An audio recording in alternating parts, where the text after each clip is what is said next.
الحمد لله رب العالمين والصلاة والسلام على رسوله النبي الأمي وعلى آله وأصحابه أجمعين.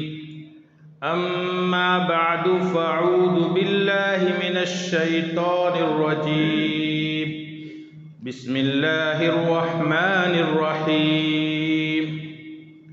يا أيها الذين آمنوا اتقوا الله حق تقاته ولا تموتن إلا وأنتم مسلمون.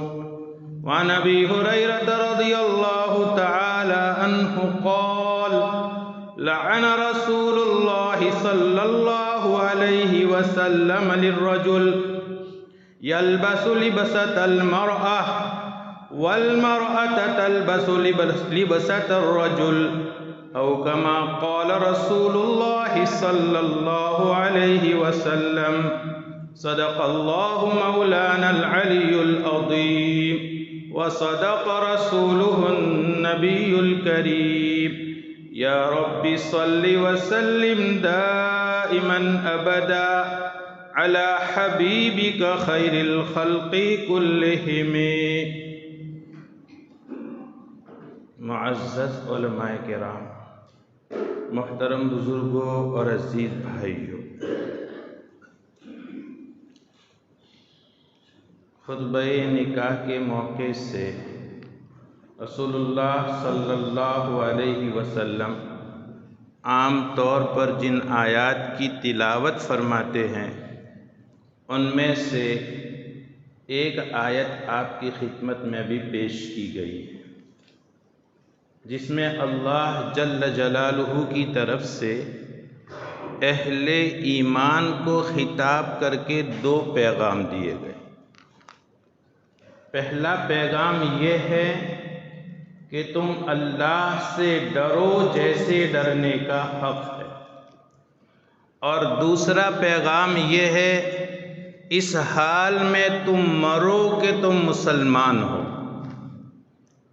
ہے تو یہ دو پیغام، لیکن نتیجہ اور خلاصہ ایک ہی پیغام ہے، اس لیے کہ اللہ جل جلالہ نے اللہ سے ایسا ڈرنے کا حکم دیا ہے جو اللہ سے ڈرنے کا حق ہے. حق تقاتہ، اللہ سے ڈرنے کا حق کیا ہے؟ اللہ سے کس طرح ڈرا جائے تو کہا جائے کہ ایسا ڈرا گیا جو اللہ سے ڈرنے کا حق ہے. سرکار دو عالم صلی اللہ علیہ وسلم نے اس کی وضاحت فرمائی. حق تقاتہ ان یطاع فلا یعصى ویذکر فلا ینسى ویشکر فلا یکفر. اللہ سے ڈرنے کا حق یہ ہے کہ اللہ کی ہر وقت فرما برداری کی جائے، اللہ کے ہر حکم کی بجا آوری کی جائے. اپنی زندگی کا کوئی عمل ایسا نہ ہو جس میں ہم اللہ کی ذات کو اور اللہ کے حکم کو بھول جائے. نمبر دو، آپ نے فرمایا ہر وقت اللہ کو یاد رکھا جائے، کسی وقت بھی اللہ رب العزت کو بھولا نہ جائے.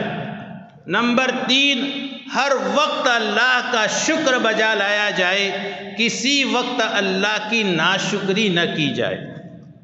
تینوں باتوں کا خلاصہ ہے اللہ کی فرما برداری کریں، کبھی نافرمانی نہ کریں. اللہ کو یاد رکھیں، کبھی نہ بھولیں. اللہ کی شکر بجاوری کرے، کبھی ناشکری نہ کرے. اور شکر کا اصل مقصد تب حاصل ہوتا ہے کہ اللہ کی دی ہوئی نعمتوں کو اللہ کی مرضی کے مطابق استعمال کرے. یہ شکر عملی ہے.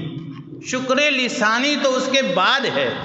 تو اب خلاصہ کیا ہوا کہ زندگی اس طرح گزارے جیسے ہمارے پروردگار ہم سے چاہتے ہیں، اور وہی مضمون آگے ہے وَلَا تَمُوتُنَّ إِلَّا وَأَنْتُمْ مُسْلِمُونَ. تمہاری موت اس حال میں ہو کہ تم سراپا اپنے پروردگار کے احکام کی بجا آوری کرنے والے ہو۔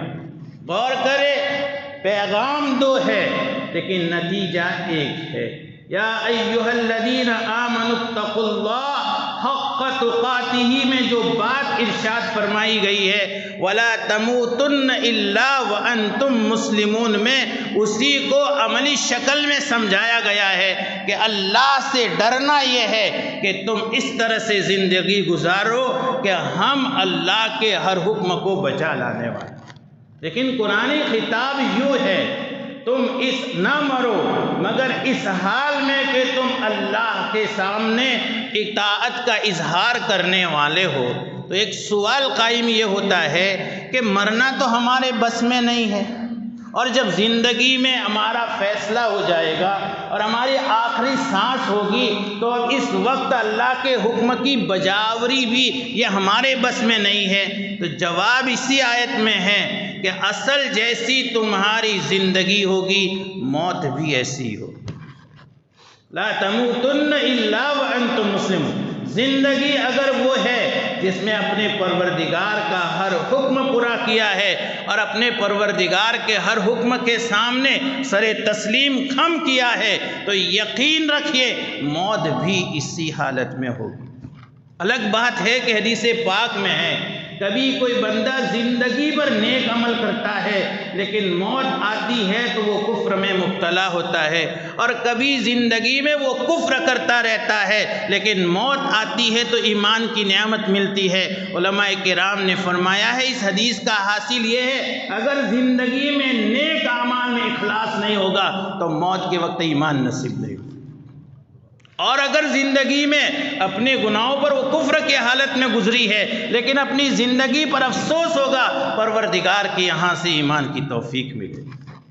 تو زندگی میں ایک تو اللہ کی مرضی کے مطابق زندگی گزارے، اور مزید بڑا یہ ہے کہ اس میں اخلاص ہو۔ اپنی ذاتی آسانی کے لیے، واہ واہ کے لیے، کوئی شہرت حاصل کرنے کے لیے، دنیا والوں کی نگاہ میں ہمارا ڈنکا بجے اس کے لیے، نیک اعمال بھی صرف رد نہیں ہوں گے، وبال جان بن۔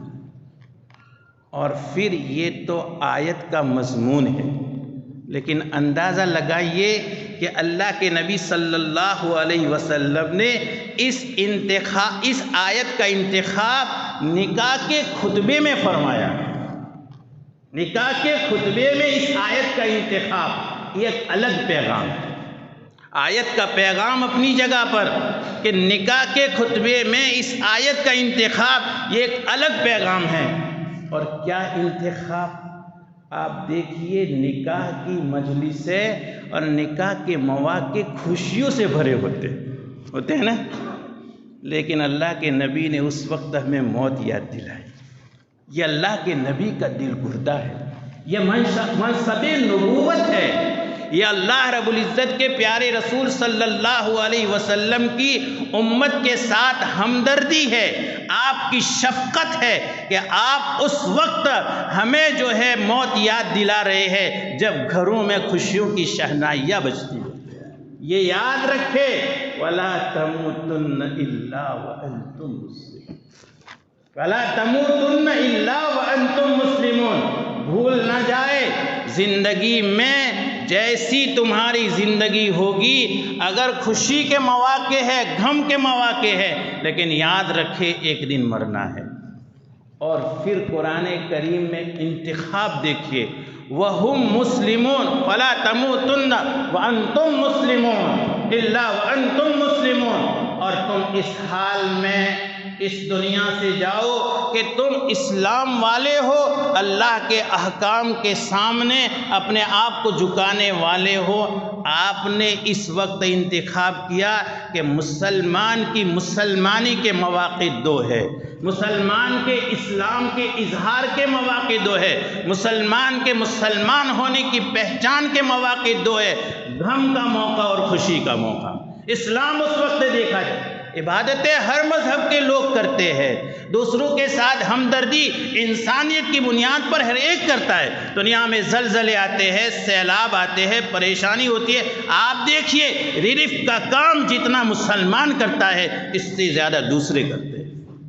اپنی اپنی عبادت گاہوں میں سب جاتے ہیں اور اپنی عبادتوں پر انہیں فخر ہے، تو عبادتیں بجا لانا اور اپنے آپ کو مسلمان کہلانا یہ کافی نہیں ہے، تمہاری خوشی کا موقع بھی دیکھنا چاہیے، تمہارے اندر مسلمانیت باقی ہے کہ نہیں، تمہاری غمی کا بھی دیکھنا چاہیے، تمہارے اندر اسلام باقی ہے کہ نہیں ہے۔ اب ان دو حالتوں میں اپنے مسلمان ہونے کا فیصلہ کر لیں۔ یہ آپ نے اس آیت کا خطبہ نکاح میں انتخاب کر کے ہمیں ایک زبردست پیغام دیا ہے کہ یاد رکھیے، اپنے آپ کو آپ مسلمان کہہ رہے ہیں، اپنے آپ کو آپ مسلمان سمجھ رہے ہیں، اپنے مسلمان ہونے پر فخر کر رہے، اور یقیناً یہ بجا فخر ہے، اسلام سے بڑی دولت کوئی دولت نہیں ہے، لیکن یاد تو رکھیے تمہارے پاس وہ دولت ہے بھی کہ نہیں ہے، اور امتحان لیجیے اس وقت جب تمہارے سامنے خوشی کا موقع ہو کہ خوشی میں یہ یاد رہتا ہے کہ میں مسلمان ہوں یا نہیں، غم کا موقع ہے دیکھ لیجئے تمہارے ہاتھ میں پرچہ ہے اور تمہارے ہاتھ میں رزلٹ ہے، تم دیکھ لو کہ غم کے موقع سے میں مسلمان ہوں یا نہیں ہوں، اس کا مجھے احساس ہے۔ اور آپ نے ایک آئینہ دے کر اسلامی معاشرے کو جھنجھوڑا ہے، اور ان حالات میں ہم میں سے ہر ایک دیکھنا چاہتا ہے کہ ہم مسلمان ہیں کہ نہیں ہیں، اور جو قوم جن کو ہم مسلمان سمجھتے ہیں وہ مسلمان ہے کہ نہیں ہے، اس آئینے میں دیکھ لے، اور ہم میں سے ہر ایک دیکھ رہا ہے نا، ہماری خوشیاں کیسی ہوتی ہے، ہماری غمیاں کیسی ہوتی ہے، ہماری شادیاں کیسی ہوتی ہے، ہماری نکاح کی مجلسیں کیسی ہوتی ہے، معاشرے پر نظر ڈالیے، پتہ نہیں چلتا کہ یہ مسلمان کی شادی ہے کہ غیر مسلم کی شادی۔ اور کبھی کبھی تو معاف کرے، تلخ نوائی پر معذرت ہے، کبھی کبھی تو ایسا محسوس ہوتا ہے کہ ہم شادیوں کی رنگریلیوں میں، فیشن پرستیوں میں، بے حجامی میں، بے پردگی میں اور اپنے حسن کی جلوہ آرائیوں میں اس طرح سے نظر آتے ہیں کہ غیر بھی ہمیں دیکھ کر شرماتے ہیں، یہ غیروں سے وہ جانتے ہیں کہ انہیں ان کے مذہب نے شاندار طریقہ دیا ہے، اور ان کے مذہب میں ہر موقع پر اسلامی تعلیمات اتنی شاندار ہے کہ اگر یہ اپنے ان اسلامی تعلیمات پر عمل کریں تو دوسروں کے لیے اسلام کی دعوت بن جائے، لیکن حال کیا ہے معاف کرو، یہ حال ہے۔ اور نکاح کے مواقع پر عام حالات میں بھی ہمارے معاشرے میں اب پردے کا حکم ایسا محسوس ہوتا ہے، پردے کا حکم ہی ختم ہو گیا ہے، لیکن اس کا جنازہ نکلتے ہوئے ہم شادیوں کے موقع پر دیکھتے ہیں۔ ہماری بے پردگی کا عالم یہ ہے کہ پردے کے حکم کو ہم نے قیمتی اور بہت مہنگا جنازہ کفن پہنا کر ہم اپنے کندھوں پر سوار کر کے ایسے موقع سے دفن کر رہے ہیں۔ شادیوں کے موقع سے پردے کے حکم کا جو ہے جنازہ نکل رہا ہے، وہ پردہ جن کے بارے میں آپ سوچ نہیں سکتے۔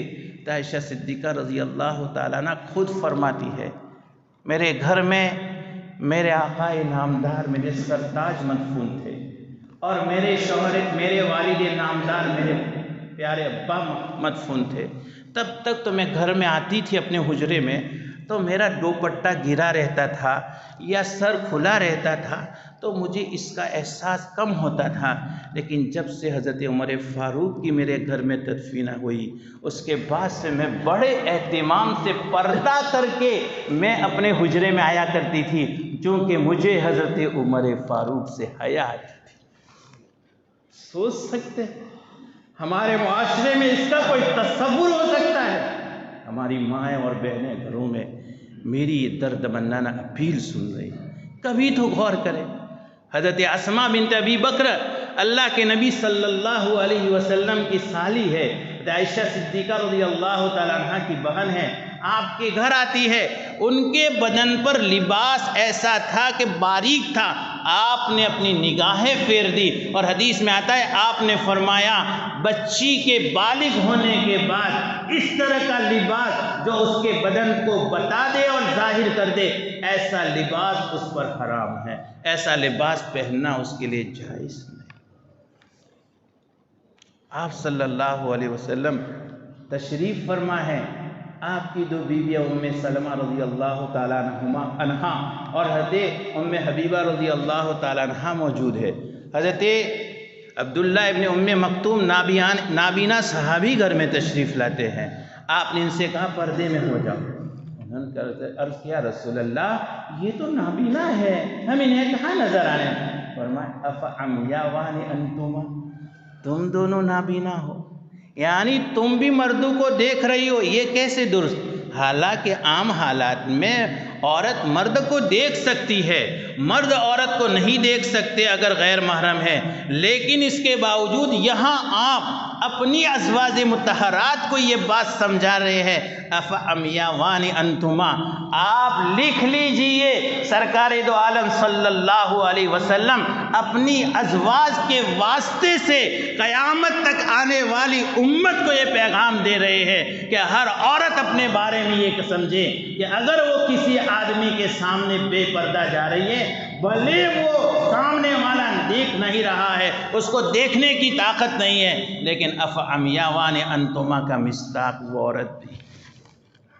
یہ ایک موقع پر آپ نے مردوں سے پوچھا کہ جانتے ہو عورت کی سب سے عمدہ خوبی کیا ہے؟ کوئی جواب نہیں ملا۔ حضرت علی گھر گئے اور حضرت فاطمہ رضی اللہ تعالیٰ عنہ سے پوچھا، اور جب انہوں نے جواب دیا کہ عورت کی سب سے بڑی خوبی، عورت کا قیمتی زیور اور سب سے عمدہ جوہر یہ ہے اللہ یرین الرجال ولا یرونہن۔ 2 باتیں کہی کہ سب سے عمدہ خوبی اس کی یہ ہے کہ وہ مردوں کو نہ دیکھیں، وہ مردوں کو نہ دیکھیں۔ پہلی بات یہ لا یرین الرجال۔ آج ہمارے معاشرے میں یہ بات ہی نہیں ہے کہ عورتوں کو بھی بے ضرورت مردوں کو نہیں دیکھنا چاہیے، یہ بات تو ذہن سے نکل گئی ہے۔ استاد رحمت اللہ علیہ ایک حدیث کی تفسیر میں فرما رہے ہیں کہ جس طرح سے اللہ نے مردوں کے دلوں میں دوسرے سے محبت کا جذبہ رکھا ہے، عورتوں کے دلوں میں بھی محبت کا جذبہ ہے، اس طرح سے بے ضرورت دیکھنے سے کبھی یہ جذبہ کار فرما ہو جائے اور فتنہ پیدا ہو جائے۔ اس لیے عورتوں کو بھی مردوں کو بلا ضرورت دیکھنے کی اجازت نہیں ہے، یہ تو تصور بہت دور کی بات ہے۔ اور دوسری بات فرمائی وَلَا يَرَوْنَهُنَّ، اور مرد لوگ بھی ان کو نہ دیکھیں۔ اللہ کے نبی صلی اللہ علیہ وسلم کو جا کر حضرت علی نے بتایا تو آپ نے جواب میں فرمایا ہاں، کیوں وہ جواب نہ دے؟ اس لیے کہ وہ میرا ہی تو ٹکڑا ہے، بضعۃ منی، میرا ہی تو ٹکڑا ہے، میں اللہ کے نبی صلی اللہ علیہ وسلم کی صاحبزادی ہے، وہی اتنی اونچی بات سوچ سکتی ہے۔ تو یہ معاشرے میں بے پردگی، اور میرے بھائیوں میرے بزرگوں درد کے ساتھ کہیں گے کہ اب تک تو بے پردگی کا رونا رو رہے تھے، اب تو ہمیں رونا ہے بے لباسی کا۔ بے لباسی ہو رہی ہے، پردہ جو پردہ ہے وہ پردہ نہیں ہے، وہ جلوہ ہے، اور پھر جو جہاں پردہ نہیں ہے وہاں تو بے لباسی ہے۔ ہماری بچیوں کا، ہماری ماؤں کا، ہمارے بہنوں کا لباس کیا ہے سب جانتے ہیں، حالانکہ لباس کے بارے میں قرآن کا اعلان یا بنی آدم قد انزلنا علیکم لباسا یواری سوآتکم وریشا۔ اللہ فرما رہے ہیں اے انسانوں ہم نے تم پر لباس اتارا ہے۔ یا بنی آدم قد انزلنا علیکم، کون سا لباس آسمان سے آتا ہے؟ زمین کی اور کارخانوں میں، ملوں میں لباس تیار ہوتا ہے، لیکن آپ انداز دیکھیے، قرآن کریم کا اسلوب بیان دیکھیے، قرآن کیا کہہ رہا ہے؟ یا بنی آدم قد انزلنا علیکم لباسا یواری سوآتکم وریشا ولباس التقوی ذالک خیر ذالک من آیات اللہ۔ قرآن جس کو آیات کہیں، لباس یہ اللہ کی نشانیوں میں سے ہے۔ اور نشانی جانتے ہو اللہ کی نشانی کس کو کہتے ہیں؟ اللہ کی نشانی اس کو کہا جاتا ہے جو بندے کے بس میں نہیں۔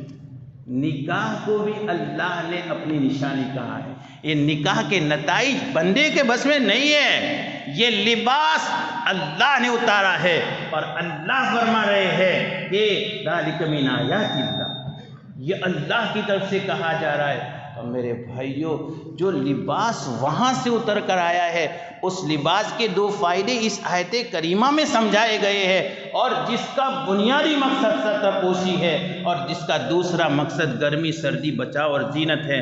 میرے بھائیوں، بڑے درد سے کہیں گے ہم اپنے قوم کو سمجھائیں۔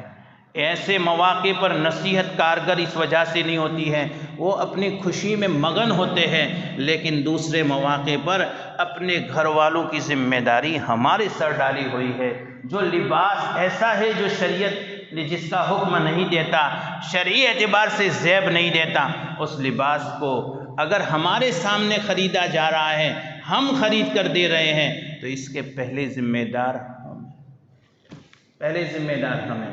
اللہ رب العزت ان باتوں کو سمجھنے کی توفیق عطا، اور یہ باتیں تب سمجھ میں آئے گی جب ہمیں دین کی مجلسیں میسر ہوگی۔ ابھی مجھے بتایا گیا اور سب جانتے ہیں، ہمارے بھروچ ضلع کا اجتماع دیولہ مقام میں طے ہوا ہے 5، 6 اور 7 جنوری۔ اس کے بعد جو جمعرات یہ آ رہی نہیں، اس کے بعد والی جمعرات، جمعہ اور سنیچر، 5، 6 اور 7 جنوری کو اجتماع منعقد ہونے والا ہے۔ اور اجتماع میں ہوتا کیا ہے؟ اجتماع میں ہمارے دین کی چارجنگ ہوتی ہے۔ یہ چارجنگ، ہمارا دین، ہمارا ایمان، ہمارا اسلام اتنا کمزور ہو گیا ہے کہ اس کی چارجنگ کے لیے تو یہ 5 وقتہ نمازیں تھی، اس کی چارجنگ کے لیے یہ روزے تھے، اس کی چارجنگ کے لیے تلاوت تھی، لیکن معاشرہ جو خرافات کی جس ڈگر پر جا رہا ہے، اس کے لیے اب اتنا سب کافی نہیں ہے۔ اللہ والوں کی صحبت میں، دین کی مجالس میں، دین کے اجتماع میں جا کر کے ہمیں محسوس ہوتا ہے ہم دین کے اعتبار سے کتنے کمزور ہو گئے۔ ہم اپنے آپ کو بھلے طاقتور سمجھیں، ہم اپنے آپ کو بھلے سمجھیں ہم پکے مسلمان ہیں، لیکن یہ پکے مسلمان ہم سمجھ رہے ہیں پروردگار کے یہاں ہمارے ایمان کا کیا معیار ہے، یہ اس دنیا میں محسوس نہیں ہوگا۔ اس لیے یہ جو 5، 6 اور 7 جنوری کو دیولہ میں ہمارا جو دین اجتماع ہو رہا ہے، اس کے لیے ہر فرد ذاتی طور پر یہ کوشش کرے اور اپنے طور پر محنت کرے کہ خود بھی اور اپنے متعلقین کو وہاں لے جانا ہے۔ اللہ تعالیٰ ہمیں ضرور لے جائے وہاں، اور اس سے خوب فائدہ اٹھانے کی اللہ رب العزت ہمیں توفیق نصیب فرمائے، یہ اجتماع کامیاب فرمائے، قبول فرمائے، پورے ہمارے علاقے میں اور پوری دنیا میں دین کے پھیلنے کا ذریعہ بنائے۔ اللہ تعالیٰ ہمارے ایمان کی، ہمارے دین کی، ہمارے اسلام کی قوت کا ذریعہ بنائے، اور اللہ تعالیٰ ہماری زندگیوں میں دین کے مطابق تبدیلی لانے کا ذریعہ بنائے، اور اللہ رب العزت ہر طرح کے موانع سے، ہر طرح کی جو ہے عوارض سے اور ہر طرح کے رکاوٹوں سے اس کی حفاظت فرمائے۔ اور اس اجتماع کے اور جہاں جہاں اب تک اجتماع ہو چکے ہمارے گجرات میں مسلسل نظام چل رہا ہے اور ہونے والے ہیں، ان تمام کو اللہ قبول فرمائے، کامیاب فرمائے، اور اس کے بہترین نتائج ہماری علاقوں کے لیے، ملک کے لیے، پوری دنیا کے لیے، پورے عالم کے لیے اللہ تعالیٰ زیادہ سے زیادہ مفید بنائے۔ آمین یا رب العالمین، وآخر دعوانا الحمدللہ رب العالمین۔